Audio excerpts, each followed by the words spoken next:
Arjunus Vonderplanitz was an American nutritionist and creator of the raw primal diet. He was perhaps one of the first people of notoriety to advocate for the consumption of raw meat, a topic I'm in the process of making a video on.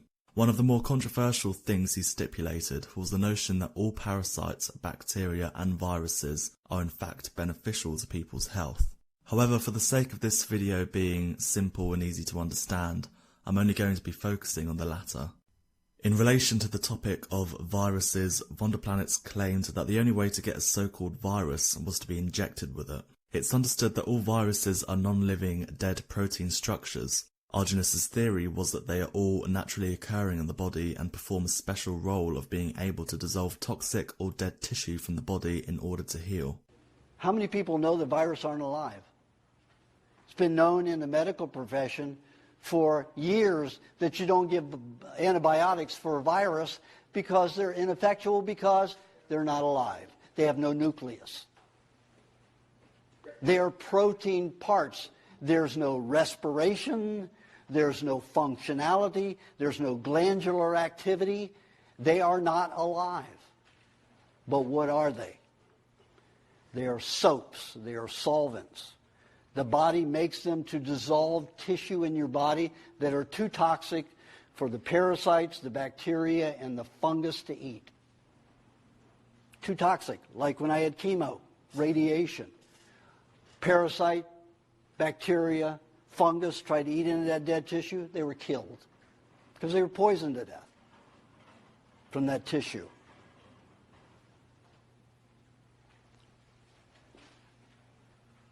So what's all this contagious bullcrap about virus? That's like saying laundry soap is contagious. Well, it's in every home, and everybody uses it at 3 o'clock in the afternoon, or between 11 o'clock and 3 o'clock in the afternoon. Most housewives and people do their laundry. So it must be contagious, because it's always happening about the same time. That's when colds and flus happen. They happen seasonally for a reason. There are 300,000 varieties of virus. Each one of them takes just a little particle of a cell at a time and disassembles it. And the pharmaceutical industry says, see, it dissolves a cell.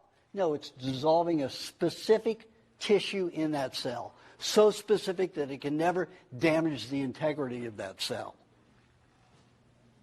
Unless you have many viruses happening at one time because of a highly toxic polluted cell from industrial pollution. And it's usually from the medical profession that happens. But usually 1, 2 viruses are occurring all at one time, only once in a lot of people. So, one person gets the flu, then the next person gets the flu, and Joe Blow across town's got it, and all of a sudden, all these people start cropping up, and they say it's contagious. That's like saying the first rooster that starts crowing toward the sun is contagious to all the other roosters, because they get up and crow too, Viruses are not contagious. AIDS is not contagious. It's a man-made virus. It's the lymphonomic virus of a sheep, and it's the leukemic virus of a bovine, spliced together. Man-made. Injected into our population by our dear great military government as biochemical warfare experimentation. And do you know who there were undesirables were they allowed to do it on? NSA says they're allowed to do it on undesirables. And you know who the undesirables were? Homosexuals. So homosexuals in New York, Houston, Los Angeles, and San Francisco were the target. How did they target them? Well, if you remember in the 70s, all through the 80s, the main people getting hepatitis were homosexuals because of their intense drug use. So they were given it in the hepatitis B vaccine, and they were strategically put in those cities. 10% of the people were not homosexual, That's why 10% of the population was not homosexual who got it in those cities. But it only happened in those cities. And then when the government got caught, it started putting them out in other cities, so they got it all over. And then they put it in the smallpox vaccine in Africa. Why would British government and the American government donate 125 million smallpox vaccines? Why would they give 125 million vaccines? You're talking billions of dollars to make them, transport them, to get them over there and service them. 125 million vaccines were given and funded by the British government and the American government. Why do you think they did that? What happened?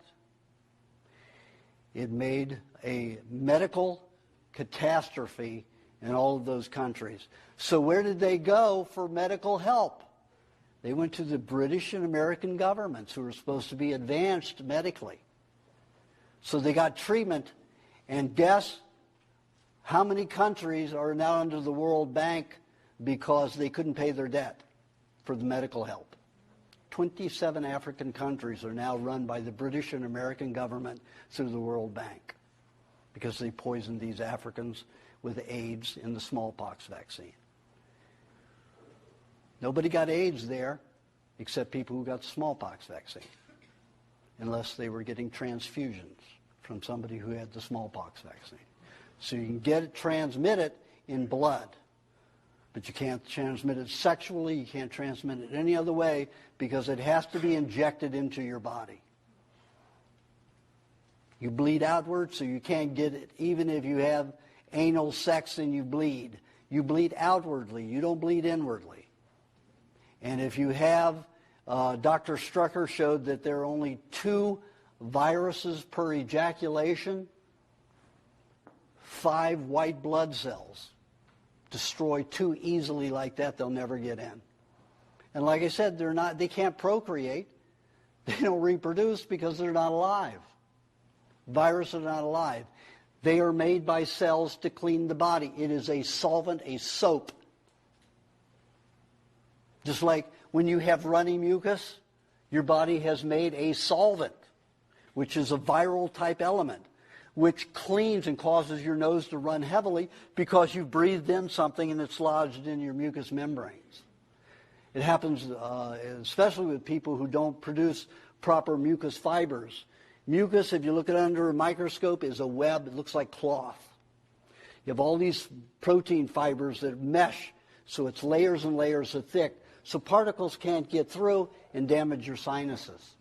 When people don't produce good quality mucus and they're protein deficient, these fibers are too wide open and the particles pass through and hit their sinuses and they have allergies. Mucus is too thin. It needs to be thicker, needing lots of protein like eggs.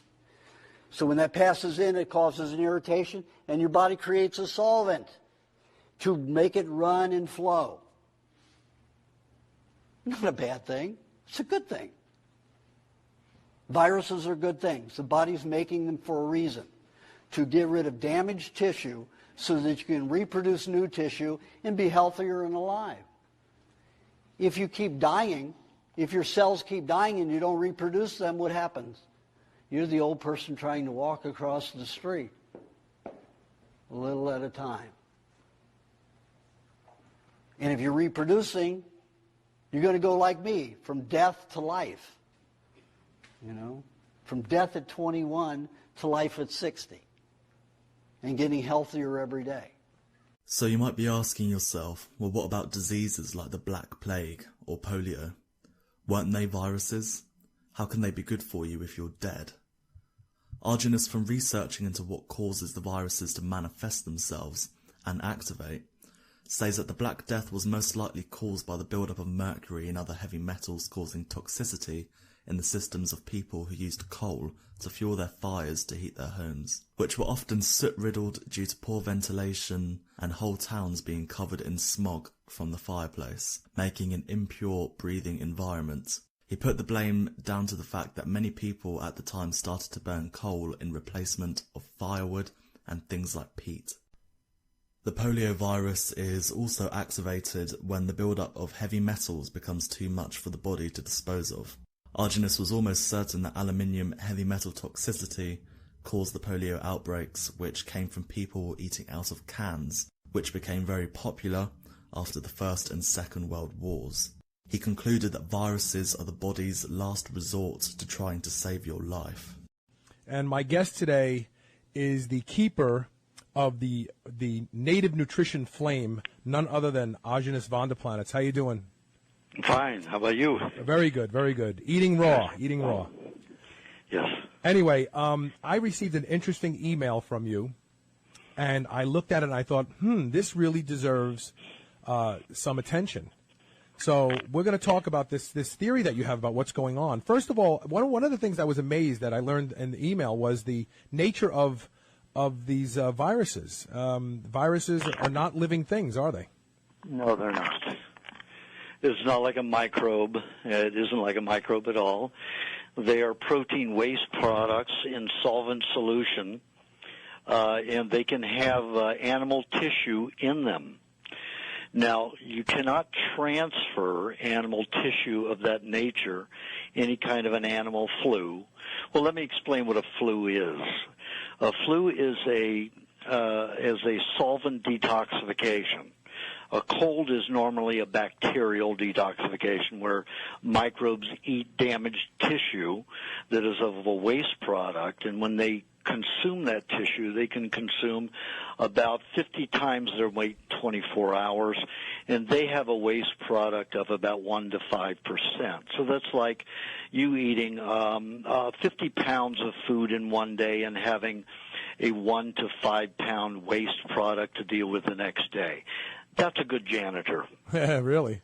So we want colds. Now, flus occur when people are so toxic that bacteria cannot help break down the toxic waste products because there's inorganic substances like chemicals from pesticides, inorganic fertilizers, food additives, Pepsi-Cola, all those sodas which are just chemical. They have nothing to do with food. When those chemicals get in the body and saturate the body and they destroy the bacteria, then our bodies have to make a solvent or many varieties of solvents to dissolve tissue. So the body may make about 300,000 types of viruses that are specific to a specific tissue within a particular cell, so that the whole cell its integrity isn't disrupted. So the whole cell doesn't die. It's just cleaning out, let's say, the veins in a particular area of the cell, whether it be the veins for neurological functions or lymphatic, which is cleansing, or the blood itself within the cell. So those are specific cleansing viruses for specific areas in the body. Now, no time does it ever get to the point where you have more than, let's say, 3 viruses at a particular time in any particular body. Okay. Now, when we talk, if you're in a laboratory looking at it, there's nothing live there. You've got soaps, you've got solvents, just like we have soaps and solvents to dissolve grease off of your garage floor from your car. Now, what happens when you use a solvent, you use water in relationship with it because water is the main solvent on this planet. Universal it rains, solvent, dissolves rock, plants can eat. Right. So water is our main solvent. If you look under an archaeological book, the first thing listed under solvent is water. Right. So we mix a compound of proteins or chemicals which with water create a dissolution of substance. In this particular case, let's say the swine flu, you're talking about a specific tissue of a pig. And of course, a pig is not going to have a virus unless it is so toxic from poor feed and vaccines and all kinds of medication that it can't use its natural bacterial cleansing. And that obviously is happening, because if you've ever seen animal husbandry, how it relates to swine, I mean, they feed them garbage. They literally feed them, garbage. Everything that people throw away and is rotten, they feed it to pigs. Well, that started in Egypt and Israel, over 6,000 years ago. Pigs were used in the streets. That's why it was illegal to eat pigs, not because there was something wrong with them at first, but because they would eat anything. So all the waste products got dumped out the windows, and the pigs went around the streets eating everything. So it was illegal to eat the garbage collectors. But because people were eating a lot of cooked foods and throwing contaminated foods out, let's say that were left in silver vessels or lead cups and dishes, then of course they got contaminated with heavy metals. That was all thrown out, and the pigs started getting disease. Mm-hmm. So then it was illegal to eat the pigs, not only because they were the garbage collectors, but because they were diseased. Gotcha. So that had continued. So when farming became when feed became a big agricultural moneymaker, companies started going to other companies that made processed food like cereals, getting the waste products cheaply and then feeding them to pigs. Right, like one of the things they feed to pigs is is chicken waste, chicken feces. So people who have chicken farms, they gather all that chicken waste up. They sell it to both the pig farmers and the cow farmers, and they feed it to those animals. Yeah, but that's okay. Oh, okay. All right. Yeah, pigs and dogs and chickens and birds eat a lot of fecal matter. Okay. What fecal matter is as long as the animal isn't eating chemicals and being injected with toxicity. Well, that's the issue. That's the issue. Yeah. The feces are pre-digested matter that the body didn't have time to absorb all of. Right. So other animals eat those feces, and they're very healthy with them. So let's get back on track, because I'm very intrigued by this. So we have swine flu has arisen because we have sick pigs out there who cannot. The necessary viral response is inadequate for them to take care of their own bodies. So they manifest this swine flu. Correct? I mean, correct. Okay. Now you can have 300,000 varieties of swine flu because of the different complex 300,000 different types of tissue to be cleansed within a pig, just like within any other animal organism. However, they cannot cross species. So how did we get swine flu then? It's been made in a factory and injected. Okay. Just the way AIDS was manufactured. It was created at UCLA in 1961-62 to create cancer in laboratory animals to study cancer. Okay. I don't want to get too deep into that yet, because I want to just elaborate one more thing here before we move there. Okay. So in theory, a virus. First of all, there are good viruses. Obviously, as you just described. All viruses are good viruses. All right. So they're obviously necessary responses to something that's happening biologically in us. Correct. And so the swine flu virus or any of the normal viruses that we catch throughout the years, how are they actually? Do they incubate in our body and sit dormant until we spread it to someone else? I've never understood where the viruses go. The viruses are like the cicadas to me. It's a mystery. They come out once every 7 years, but where are they for that 6.9 years before they come out? Where do viruses reside? Okay, you're working under a wrong premise to begin with, and you're never going to find the answer if you do that. Okay. Viruses have no nucleus. There's no respiratory system. There's no circulatory system. There's no digestive system. Viruses are not alive. That's like saying Tide soap is alive. Okay. They're not alive. They are solvents. They are soaps. So when they're not making us sick, when the bad ones are not making us sick, where are they, or what are they doing? Well, what's happening is, like I said, we have colds, which are mainly bacterial. which go in and feed on toxic tissue that's been damaged. Waste products that we don't eat well enough, we don't eat all raw, and therefore we accumulate toxicity. So bacteria have to come in and eat that waste products because we can't keep up with all the waste. Gotcha. Okay, so that's what a cold is. Okay. A flu is mainly viral. Some bacteria some areas of your body may not be so contaminated that the bacteria, natural way that we cleanse with bacteria when we're overloaded with toxicity or waste products, bacteria will help us. But when we are so toxic that the bacteria are poisoned by the tissue from chemical inundation, then we have to make solvents. Each cell makes a solvent. Gotcha. Each cell makes a soap to help clean itself. Okay. And it's a union. It's like a factory. Particular cells get together and say, let's make this for us to help clean us. So they're making a soap to do that.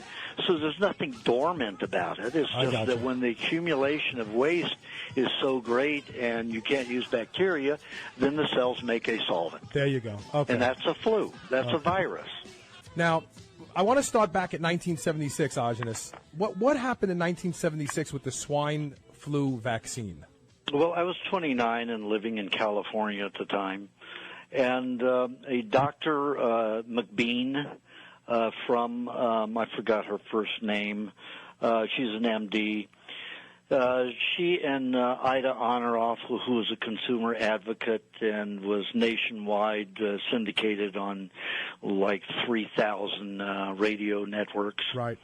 Those two women showed that the swine flu was a hoax, and that the swine flu vaccine that Ford and Rockefeller pushed through, David Rockefeller was our vice president and owned controlling stock in many pharmaceuticals. They were behind this swine flu thing. Even Gerald Ford went on and received his swine flu shot. Of course, David Rockefeller didn't.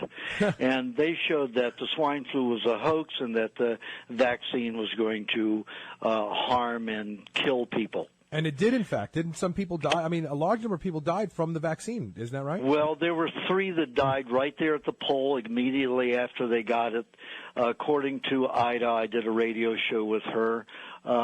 She had the figures that showed 2,300 people, elderly people, died within 2 weeks of the shot as a result of the shot. In other words, they didn't have the flu before they got the shot, and then they got the swine flu from the shot. That is the only way that a human being can get a bird flu or a swine flu, is if it is injected in them. We do not have those tissue. Once a animal product goes into our stomach, it no longer holds the animal's tissue. It completely dissolves it and makes it into human tissue. So there's no way we can get a swine flu or a bird flu, avian flu, any other flu. Years ago, they used to blame it on races, the Spanish flu, the Mexican flu, and stuff like that. Right. Then when Rockefeller and Carnegie started taking over the universities in the early 1900s, shortly after that, after the Spanish flu incident, they started blaming everything on animals. Monkey flu, monkey AIDS, all this stuff. They're always blaming an animal, a natural creature. They're always blaming nature. You cannot get a virus into another animal. Viruses are cellularly produced in their whole form. So if a human cell creates a virus, it can only be done inside a human body or in a test tube where you have human cells.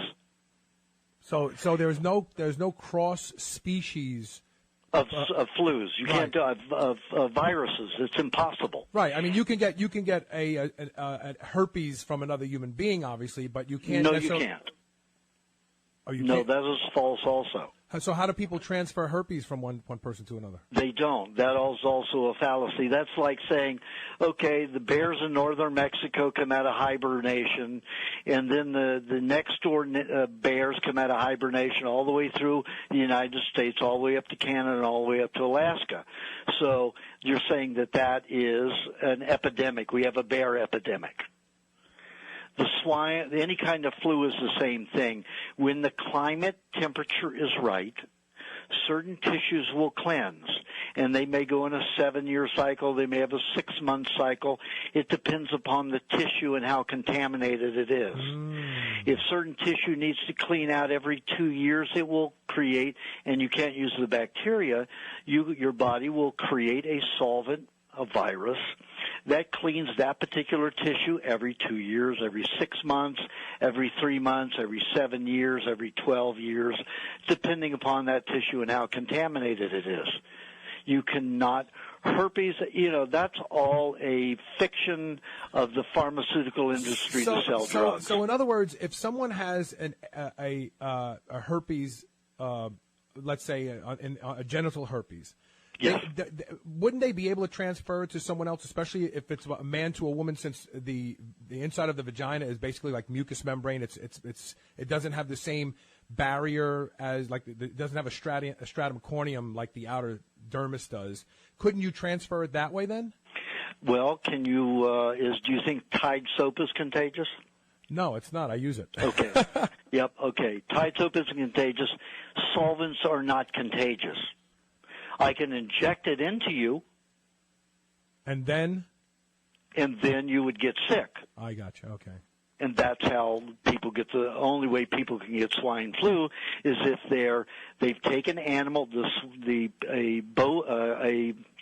a pig tissue, grown it in a solvent, toxic environment, and then these swine cells create a virus to break itself down. Okay. Now you can inject it into a human, and then you will find those actual swine tissue in there. Which is where the virus would end up having someplace to reside then. Correct. Yeah, no, okay. There's no place to reside because they're not alive to reside. Okay. It's just you have a waste product, and now the body has to clean that waste product out of the body.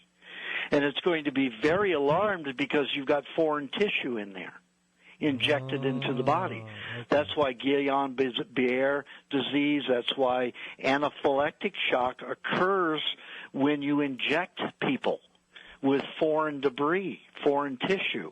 It goes into shock. You can even die from the shock of foreign tissue being injected into you. Okay. All right. Now let me ask you a question now. In the email that you sent me, you postulated that perhaps some of this vaccine that was created back in 76, which killed so many people, it has just been vaulted. It has not been destroyed, you say, correct? Correct. They were supposed to destroy it, but my understanding from one laboratory technician that I know who works at that lab, they vaulted it. They put it in a vault. Why? That makes no sense to me, why they would even vault something that killed people. Because there seems to be certain people out there, and even President Kennedy, a month before he died, said in a speech, there is a secret society that means to get rid of and annihilate certain people. The Bush family was connected with Hitler. They financed Hitler. They're into annihilating people. To destroying, races and stuff like that. Right. So you've got these people that Kennedy tried to warn us about because he was in that affluent society with many of those people. Right. And they intend to destroy a lot of the population as soon as the resources became very low.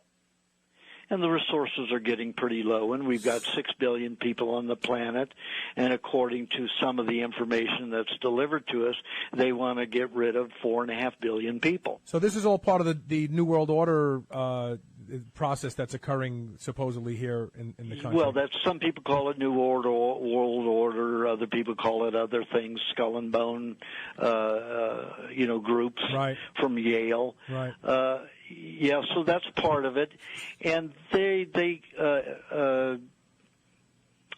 gave the task of looking at overpopulation to Henry Kissinger back in the 60s. And he wrote a paper that's about 280 some pages. I think that's about 260. And he talks about the greatest way to get rid of overpopulation is to inject people with contaminated medications. Really? He wrote that? Yes, and you can look at the paper, look under overpopulation, Henry Kissinger, run his search engine, and you'll come up with that paper. And then that was given to the NSA, National Security Association, also the military, and the government secret services, and they all voted on a particular proposition. I forgot the number, 281, something like that, and that gave the military and secret services, secret military divisions, the right to start biological warfare and experimentation on U.S. citizens. So now this vaccine that was manufactured that killed all those people that has since been vaulted for no apparent good reason, how would it have found its way? No, the apparent reason is that they want to reuse it. No, but that's what I'm saying, but it's not. That's not a good reason. I'm saying it's a reason, but it's not a good reason. The reason is it's not a healthy and it's a sinister, compassionate, and it's sinister. Humanitarian idea. Right, it's sinister. It's a sinister reason. So how does it find its way to Mexico? Well, a few months ago, the Mexican government gave out free flu vaccines. That's what I was going to ask. Were these people vaccinated? Yes. So obviously they were given this. Some of the swine flu vaccine was taken out of the vault, given to the Mexican authorities, probably with a lot of money in their pocket, and they gave it to some clinics, and then it was being injected into people, and then when people got such a reaction, then it was, they found swine tissue in their bloodstream and in their kidneys maybe and their bladders. That's about the only place you could really find it and detect it. Right. In a laboratory test. So they find it, and then you have to understand that, see how this media campaign is so fast? Oh, I know. It's explosive. It is. It already had to have been set up. They were already ready for the cases to be discovered. You can't have 85 cases show up and all of a sudden, oh my God, we've got an epidemic on our hands that could be a pandemic. To be reported, they would have to show that they're very unusual cases. They would have to, even when they go to the laboratory test something, it never tests for anything that the laboratory is not directed to test for. And I was just going to ask you that. I mean, they would have had to specifically been looking for swine flu in these individuals. Exactly. So this has all been set up. It's a whole media campaign to sell what? They're trying to sell Donald Rumsfeld's Tamiflu.